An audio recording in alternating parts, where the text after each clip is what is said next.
За само 2 дена паркингот во Штип преку СМС порака си го платиле над 1000 возачи на автомобили, покажа анализите на штипското јавно предпријатие Стипион, кој од понеделникот почна со овој современ начин на наплата. Директорот Игне Иванов на денешната пресконференција истакна дека грешките кои се забележани веднаш се коригираат од страна на операторот. Нова јавно предпријатие откако минатата година забележа пат на дневниот промет поради намалените цени на месечните и годишните билети, оваа година очекува да имаат мало зголемување на приходите.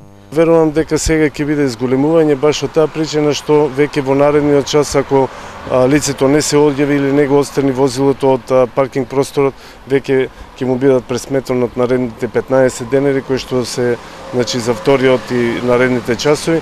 Така да очекуваме и некое зголемување, можеби не драстично зголемување, како некои што очекуваат, меѓутоа ќе имаме некое зголемување. Сепак штипјани и граѓаните од истокот не можат да прават малверзации при наплата на паркингот со помош на СМС пораката.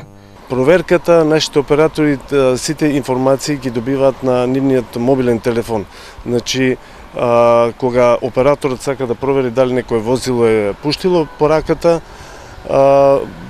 веднаш има одговор дали возилото е платил паркинг сесијата или не, и се остава еден простор од 15 минути толеранција за да добие нова информација дали во меѓувреме е платена паркинг сесија или не. Блокирањето на автомобилите си останува и понатаму како мерка за возачите кои не платиле за паркингот. Инаку во Штип на располагање има околу 700 паркинг места кои се обележени и за кои треба да си платите 20 денари за еден, а секој нареден час е 15 денари.